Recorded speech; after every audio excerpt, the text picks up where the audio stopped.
अस्सलाम वालेकुम, मेरी धरती मेरी दुनिया के साथ मैं हूं नाज़िया अकरम। एक दफ़ा एक शख्स के सहन में चिनार का सूखा हुआ दरख्त था। उस दिन उसके पड़ोसी ने कहा कि घर में सूखा हुआ दरख्त बदशुगनी की अलामत होता है। उस शख्स ने फौरन वो दरख्त कटवा दिया। जब दरख्त कट गया तो वही पड़ोसी ईंधन के लिए कुछ लकड़ियां मांगने आ गया। दरख्त के मालिक को बहुत गुस्सा आया। उसके जहन में ख्याल आया कि इस शख्स को ईंधन चाहिए था, इसीलिए इसने दरख्त काटने का मशवरा दिया। हद हो गई है यार, कुछ लोग अपने जरा से फायदे के लिए दूसरों को उल्टे सीधे मशवरे देते रहते हैं और वो बेवकूफ लोग इस तरह के मशवरों पर अमल भी कर लेते हैं। इस तरह तो नहीं करना चाहिए ना। खैर, अब देखते हैं आज के प्रोग्राम की चंद झलकियां। वाह कैंट स्कूल के टैलेंटेड बच्चे।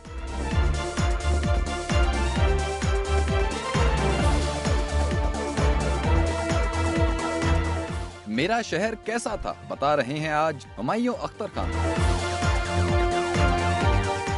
हरदम तैयार, रेस्क्यू 1112 के जवान।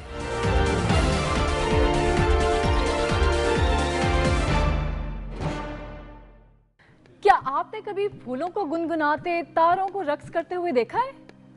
हमने देखा है, और एक ऐसी जगह पर देखा है जहां सिंधी, पंजाबी, बलोची और पठान सब मौजूद थे और सब खुशी में झूम रहे थे। और तो और उनके साथ चीन भी घूम रहा था। नहीं, मेरा मतलब है चीन भी झूम रहा था। सिर्फ यही नहीं, हमारे फौजी भाई भी इस जगह पर मौजूद थे और काफी पुरजोश अंदाज में परेड कर रहे थे। एक ही जगह पर एक ही वक्त में इतनी वैरायटी देखकर मुझे तो बहुत हैरानी हुई, बहुत खुशी भी हुई। आप देख लेना तो आप भी हैरान रह जाएंगे और खुश भी होंगे। तो चलो देखते हैं।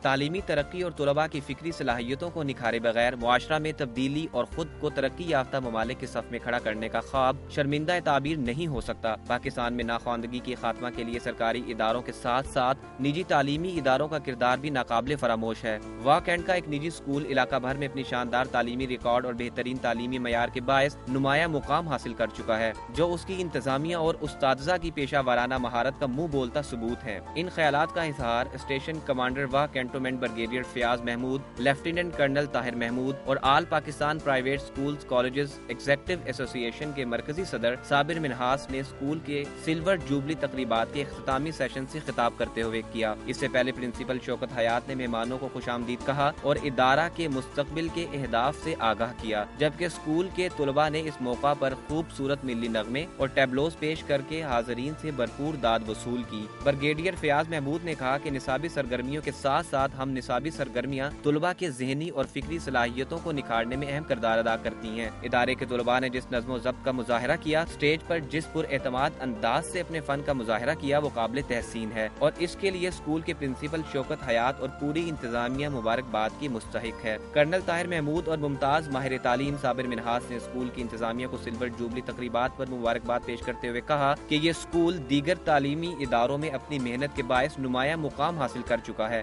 तालीम के साथ साथ तुलबा की किरदार साजी पर खुसूसी तवज्जो उन्हें मुआशरा में नुमाया मुकाम दिला सकती है। प्रिंसिपल शौकत हयात ने बताया कि स्कूल ने गुज़िश्ता 25 सालों में हमेशा 100% नताइज हासिल किए हैं। कब्ल अजीम मेहमानाने गिरामी को प्रोजेक्टर के जरिए इदारा के क़याम से लेकर आज तक की कामयाबियों से आगाह किया गया। अब भला क्या वक्त हुआ है? अरे भाई, मैं वो वक्त नहीं पूछ रही जो घड़ी पर होता है, दूसरा वाला। जी हाँ, ब्रेक का। अब हमें जाना है एक छोटी सी ब्रेक पर, लेकिन उससे पहले देखते जाएं एक तस्वीर। तो मिलते हैं ब्रेक के बाद।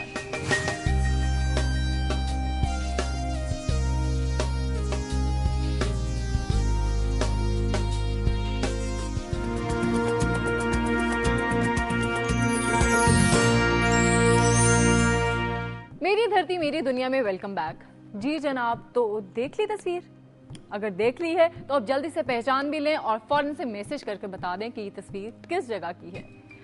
हम आपसे फिर कह देते हैं कि अगर आपने बनना है दुनिया का रिपोर्टर तो भेज दें अपनी बनाई हुई कोई भी दिलचस्प वीडियो। दुनिया का रिपोर्टर आप इसे घर बैठे भी बन सकते हैं। भाई उसके लिए आपको बस करना यह है कि अपने इलाके, अपने धरती के हवाले से बनानी है वीडियो। ये वीडियो दिलचस्प भी हो सकती है और मालूमाती भी, तो फिर बस कमर कस लें और अच्छी अच्छी वीडियोस बनाकर हमें भेज दें और बन जाएं दुनिया के रिपोर्टर। और अभी देखते हैं एक वीडियो जो हमें भेजी है दुनिया के रिपोर्टर सुहेल शाह ने। जी जनाब, कभी कभी नेकी भी गले पड़ जाती। ये खिला रहे थे उसको खाना और अरे ओ पकड़ ही लिया, छोड़ो, ओहो, अरे छोड़ दो, बच्चे की जान लेगा क्या। ये लीजिए, अब तो नाराज होना ही था इन्होंने। जी तो कैसी लगी वीडियो हमें जरूर बताइएगा। अब कुछ खबरें ना सुन लें, चलो सुनते हैं। एशियन फुटबॉल कन्फेडरेशन के तहत ईरान में मुनक़िदा अंडर 13 इंटरनेशनल फुटबॉल फेस्टिवल में पाकिस्तान की अंडर 13 फुटबॉल टीम ने शानदार कारकर्दगी का मुजाहरा करते हुए ब्रॉन्ज मेडल हासिल करने के अलावा भूटान के खिलाफ मैच में 16 गोल करने का आलमी रिकॉर्ड भी कायम किया। टीम में शामिल सरगोधा के 2 नन्हे खिलाड़ियों हामिद अली शाह और फारूक खालिद का सरगोधा पहुंचने पर शानदार इस्तकबाल किया गया। इस मौका पर फुटबॉल क्लब के साथी खिलाड़ियों ने ढोल की थाप पर भंगड़े डालकर खुशी का इजहार किया।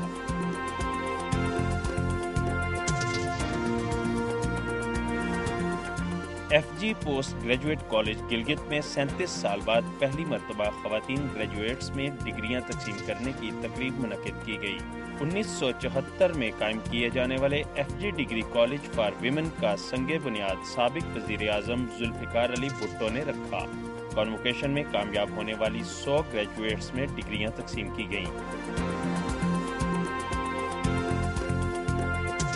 DIG पुलिस मीरपुर खास रसूल बख्श सांद ने कहा कि शहरियों को तहफ़्फ़ुज़ फराहम करने और जराइम की वारदातों पर काबू पाने के लिए 15 मददगार पुलिस को मजीद फाल किया गया है। शहर के मुख्तलिफ इलाकों में 52 पुलिस पिकेट कायम कर दी गई हैं।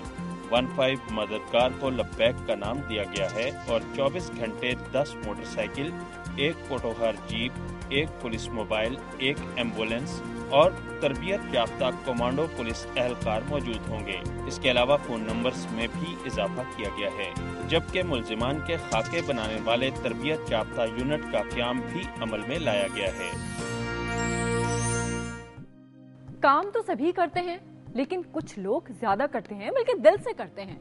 और कामयाब भी वैसे वही लोग होते हैं जो खूब दिल लगाकर काम करते हैं। काम तो लोग बस इसलिए ही करते हैं, लेकिन कुछ लोग अपना सोचे बगैर दूसरों की मदद के लिए भी काम करते हैं, वो भी अपनी जिंदगी खतरे में डालकर। और ये लोग पता है कौन है? नहीं, चलो खुद ही देख लें इस रिपोर्ट में।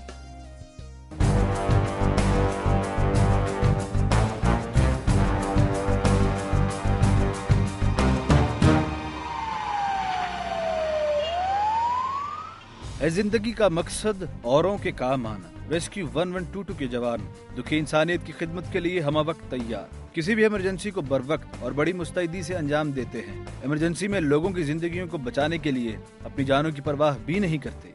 दिन हो या रात, आंधी आए या तूफान, ये अपने फराइज की अंजाम दही के लिए हम वक्त तैयार रहते हैं। सड़क पर कोई हादसा हो या कोई और सानेहा, रेस्क्यू 1122 की टीम फौरी मदद के लिए पहुंच जाती है। साल 2010 में रेस्क्यू 1122 की टीम ने 3420 हादसा को 4 मिनट के दौरान रिस्पांस किया, जिनमें ट्रैफिक हादसा 1353 आग लगने के वाकयात, 8 मेडिकल केसेस, 1882 इमरजेंसीज को डील किया गया, 4059 अफराद को बचाया गया। इनमें 1882 अफराद को मौके पर इब्तदाई तिब्बी इमदाद और 3237 अफराद को तिब्बी इमदाद देते हुए अस्पताल मुंतकिल किया गया। इसी तरह दौरान साल 1,59,498 फोन कॉल्स मौसूल हुई, जिनमें से 3,420 इमरजेंसी कॉल्स थी। रेस्क्यू 1122 के अफसरान और एहलकार का अज़्म है कि दिन हो या रात, आंधी हो या तूफान, दुखी इंसानियत की खिदमत करके दिली सुकून मिलता है। जनाब, अब मैं आपको बताती हूँ एक हिंट। तो प्रोग्राम के शुरू में आपको जो तस्वीर दिखाई गई थी ना, वो जगह है सहराए थर में। कैसा? अब बूझ लेंगे ना। चलिए इसके साथ ही लेते हैं एक ब्रेक। मैं यूं गई और यूं आई।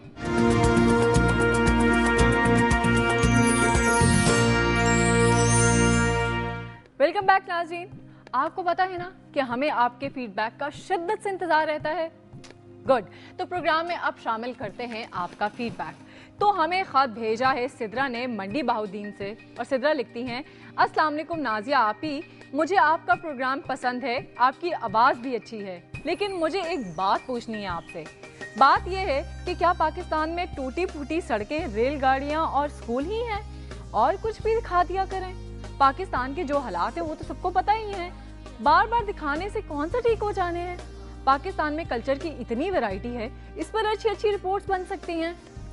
हाँ है सिद्रा, अरे आपको स्कूल और ट्रेन के अलावा जो रिपोर्ट्स दिखाई थी उनका क्या? खैर सिद्रा, आपकी बात ठीक है, हम कोशिश कर रहे हैं कि प्रोग्राम में आपको और अच्छी और मुनफरद सी चीज़ें दिखाएं। इसके अलावा हमें ईमेल भेजी है उस्मान ने कराची से, और उस्मान कहते हैं कि उनके प्रोग्राम पहले से बेहतर हुआ है, लेकिन रिपोर्ट्स पहले बहुत अच्छी और मज़े की होती थी, अब कुछ सीरियस सी हो गई हैं। प्रोग्राम में स्कूल के फंक्शंस कवर करने के साथ साथ कॉलेज और यूनिवर्सिटीज़ के सेमिनार्स और दूसरी तकरीबात भी कवर कर लिया करें तो ज़्यादा अच्छा लगेगा। हिना लियाकत ने SMS किया है इस्लामाबाद से, और हिना कहती हैं कि नाजिया बाजी, प्रोग्राम में स्पोर्ट्स और नौजवान नस्ल से रिलेटेड भी कुछ सेगमेंट्स होने चाहिए। तो जी जनाब, ये था आपका फीडबैक। आइंदा भी इन टच रहिएगा अपनी ईमेल्स, खत और मैसेजेस के जरिए। किसी सियाने का कहना है कि जो अच्छा सियासतदान होता है वो अच्छा बिजनेसमैन नहीं हो सकता, लेकिन हमारे साथ हैं एक ऐसी शख्सियत जो सियासतदान होने के साथ साथ बिजनेसमैन भी हैं। जी हाँ, तो ये शख्सियत हैं हुमायूं अख्तर साहब। हुमायूं अख्तर आज हमें बता रहे हैं अपने शहर के बारे में, तो फिर देखते हैं।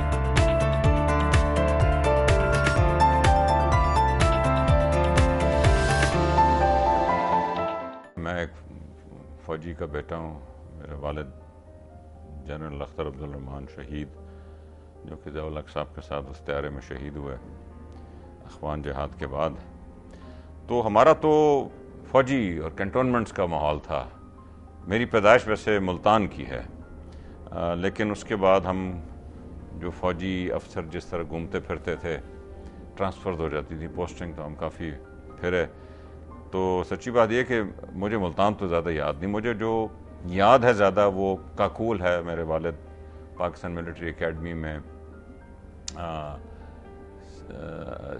अर्ली 60s में 4-5 साल इंस्ट्रक्टर रहे, और मेरी तालीम की इब्तिदा भी एक स्कूल होता था, अब भी है, लेकिन अब फ़ौज के पास से पहले वो मिशनरीज के पास था, अंग्रेज़ों के पास था। उसको बर्न हॉल कहते थे। एबटाबाद का स्कूल है बर्न हॉल, बड़ा मशहूर स्कूल है, उस ज़माने में तो बहुत ही मशहूर था।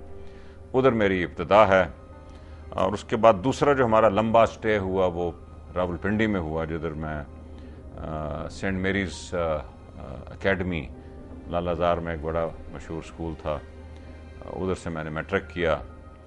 और तीसरा लंबा स्टे हमारा लाहौर में था, जिधर मेरी गवर्नमेंट कॉलेज लाहौर में तालीम हुई, जिसके बाद मैं BSc करने के बाद मैं बाहर के मुल्क चला गया, जिधर मैंने कनाडा में फिर अमेरिका में बहुत तालीम हासिल की, और एक्चुएरियल साइंस की डिग्री हासिल की। वो फेलोशिप इसकी PhD के बराबर होती है फाइनेंशियल सब्जेक्ट्स में, जो मैंने 1980 में हासिल की।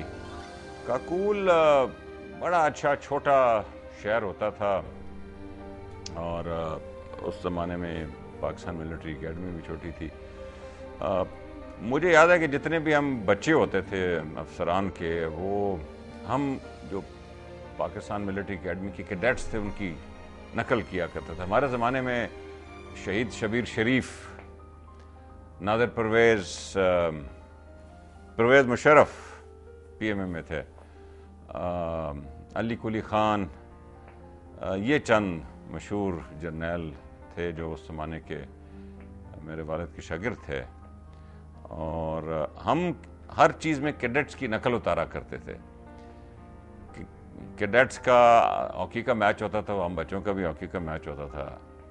कैडेट्स का असॉल्ट कोर्स होता था, तो हम भी असॉल्ट कोर्स का अपना कंपटीशन करते थे। उनकी स्विमिंग कंपटीशन होता था, हम भी वही करते थे। तो और मुझे याद है बहुत दफ़ा हमें चोटें लगती थी। वो असॉल्ट कोर्स से हमने 10 फुट से छलांग मारी तो चोट लगी नाक पे, मुंह पे। कैडेट्स की पासिंग आउट परेड होती थी, तो हम बच्चे अपनी पासिंग आउट परेड कर दिया करते थे। बड़ा अच्छा वक्त था जी वो। कैंटोनमेंट्स का माहौल एक नॉर्मल, उसमें अगर कोई मेजर है तो उसका एक मेजर का सेट माहौल होगा। उस ज़माने में घर वगैरह अच्छे होते हैं, अच्छी लाइफ, स्कूल अच्छे होते हैं, सोशल लाइफ ठीक होती है, और छोटी मोटी गाड़ी शाड़ी भी एक फौजी अफसर के पास वही करती थी। तो नॉर्मल लाइफ कभी ऐसी कोई महसूस नहीं हुआ था कि बाकी जो रिच एंड फेमस होते थे उनसे ज़्यादा ताल्लुक ही नहीं होता था। तो वो एक कैंटोनमेंट की अपनी एक middle of the road life चल रही होती है। तो मैं अभी भी बड़े फ़ख्र से कहता हूँ, बाद में अल्लाह ताला ने तालीम दी और कारोबार में भी बहुत कामयाबी दी, लेकिन आई स्टिल से कि मैं मिडिल क्लास की एक कैंटोनमेंट की प्रोडक्ट हूँ।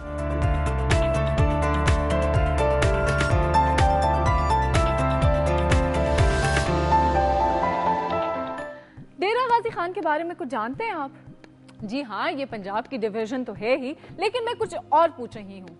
वो ये कि इस शहर के नाम की वजह तस्मिया क्या हो सकती है? आपको पता है कि इसका नाम कैसे पड़ा? चले मैं ही बता देती हूँ। वैसे तो ये धरती तारीख में मुख्तलिफ अदवार में मुख्तलिफ नामों से मशहूर रही है, लेकिन इसका जो नाम मुस्तकिल तौर पे रहा वो डेरा गाजी खान ही है। इस इलाके पर एक बलोची सरदार मीर हाजी मेहरानी की हुकूमत थी। 1476 में मीर हाजी मेहरानी ने अपने बेटे गाजी खान के नाम पर यह इलाका आबाद किया। तब से अब तक इस जगह का नाम डेरा गाजी खान ही चला आ रहा है। इससे पहले शहर का नाम था डेरा फुल्ला दा सहरा। इस नाम की वजह यह थी कि यहाँ बहुत सारे बागात थे। ये शहर दरियाए सिंध के मगरबी किनारे पर वाक़या है। दरियाए सिंध के किनारे पर आबाद होने की वजह से ये इलाका बेहद जरखेज और सरसब्ज़ व शादाब था। मोहल्ले वकू के लिहाज से डेरा गाजी खान पाकिस्तान के तमाम सूबों के दरमियान में है और यहाँ सिंधी, पंजाबी, बलोची और खैबर पख्तूनख्वा की मिली जुली सकाफत नजर आती है। और पता है क्या, इस इलाके की तारीख खासी पुरानी है। 750 सदी ईस्वी तक यहाँ अरबों ने कब्जा जमाए रखा। 1445 में यहाँ गंगा खानदान की हुकूमत रही। बाद में यहाँ नादिर शाह की हुकूमत भी रही और अहमद शाह अब्दाली की भी। फिर इस पर राजा रंजीत सिंह ने कब्जा कर लिया और फिर यहाँ अंग्रेज भी आ गए। यूं इस इलाके की हुकूमतें तब्दील होती रहीं। फोर्ट मनरो यहाँ का बुलंद तरीन मकाम है।